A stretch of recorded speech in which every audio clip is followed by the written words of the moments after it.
ಎಲ್ಲರಿಗೂ ಗಣೇಶ ಹಬ್ಬದ ಶುಭಾಶಯಗಳು. ಮಕ್ಕಳ ಕಲಿಕೆಗಾಗಿ ಅತಿ ಸುಲಭವಾದ ಈ ಗಾಯನ. ಪಾರ್ವತಿ ಮಾತೆಯ ಮಗನಾಗಿ ಜನಿಸಿದ ಗಣಪತಿ ಶಿವಯೋಗಿ, ಸ್ನಾನವ ಮಾಡುವೆ ಎಲೆ ಮಗನೇ, ಒಳಗಡೆ ಯಾರನ್ನು ಬಿಡಬೇಡ ಎಂದಳು ಮಗನಿಗೆ ಪಾರ್ವತಿಯು.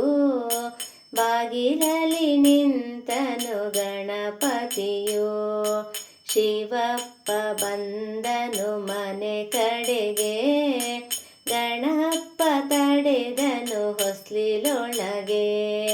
ಚೋಟುದ್ದ ಎಲೆ ಮಗ ನೀನ್ಯಾರೋ, ಅರಿವಿಲ್ಲದೆ ಬಂದ ನೀನ್ಯಾರೋ, ಯಾರೆಂದೆನುತ ಹೊರ ನಿಲ್ಲೋ, ಮಾತನಾಡಬೇಡ ಕೊಸಬೇಡ. ಮಾತಿಗೆ ಮಾತನು ಬೆಳೆಸಿದನು, ಕದನದ ಮಳೆಯನ್ನು ಸುರಿಸಿದನು. ಕೋಪದಿ ಈಶ್ವರ ಮೈ ಮುರಿದ, ಹೊಡೆದನು ಗಣಪಗೆ ಬಿಸಿ ಹೊಡೆತ.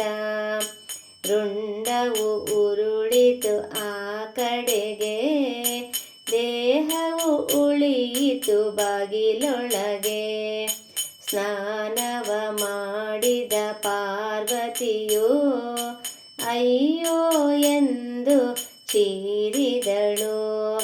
ನಿನ್ನಯ ಮಗನ ಬದುಕಿಸಲೇ ಯಾವುದೇ ಪ್ರಾಣಿಯೇ ಮಲಗಿರಲಿ, ಅದರ ರುಂಡವು ಬೇರ್ಪಡಿಸಿ ತನ್ನಿರಿ ಎಂದನು ಈಶ್ವರನು. ತಂದರು ಆನೆಯ ಮುಖವನ್ನು, ಇಟ್ಟರು ಗಜಮುಖ ಗಣಪತಿಗೆ, ಇಟ್ಟರು ಗಜಮುಖ ಗಣಪತಿಗೆ, ಇಟ್ಟರು ಗಜಮುಖ ಗಣಪತಿಗೆ. ಪಾರ್ವತಿ ಮಾತೆಯ ಮಗನಾಗಿ ಜನಿಸಿದ ಗಣಪತಿ ಶಿವಯೋಗಿ, ಸ್ನಾನವ ಮಾಡುವೆ ಎಲೆ ಮಗನೇ, ಒಳಗಡೆ ಯಾರನ್ನು ಬಿಡಬೇಡ ಎಂದಳು ಮಗನಿಗೆ ಪಾರ್ವತಿಯು. ಬಾಗಿಲಲ್ಲಿ ನಿಂತನು ಗಣಪತಿಯು, ಶಿವಪ್ಪ ಬಂದನು ಮನೆ ಕಡೆಗೆ, ಗಣಪ ತಡೆದನು ಹೊಸ್ಲಿಲೊಳಗೆ.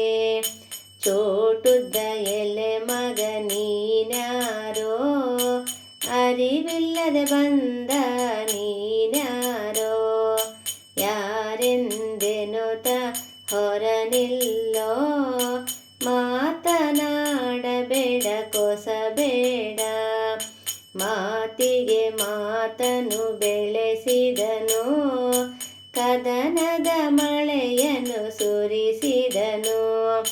ಕೋಪದಿ ಈಶ್ವರ ಮೈ ಮುರಿದ, ಹೊಡೆದನು ಗಣಪಗೆ ಬಿಸಿ ಹೊಡೆತ. ರುಂಡವು ಉರುಳಿತು ಆ ಕಡೆಗೆ, ದೇಹವು ಉಳಿಯಿತು ಬಾಗಿಲೊಳಗೆ. ಸ್ನಾನವ ಮಾಡಿದ ಪಾರ್ವತಿಯು ಅಯ್ಯೋ ಎಂದು ಚೀರಿದಳು. ನಿನ್ನಯ ಮಗನ ಬದುಕಿಸಲೇ ಯಾವುದೇ ಪ್ರಾಣಿಯೇ ಮಲಗಿರಲಿ, ಅದರ ರುಂಡವು ಬೇರ್ಪಡಿಸಿ ತನ್ನಿರಿ ಎಂದನು ಈಶ್ವರನು. ತಂದರು ಆನೆಯ ಮುಖವನ್ನು, ಇಟ್ಟರು ಗಜಮುಖ ಗಣಪತಿಗೆ, ಇಟ್ಟರು ಗಜಮುಖ ಗಣಪತಿಗೆ.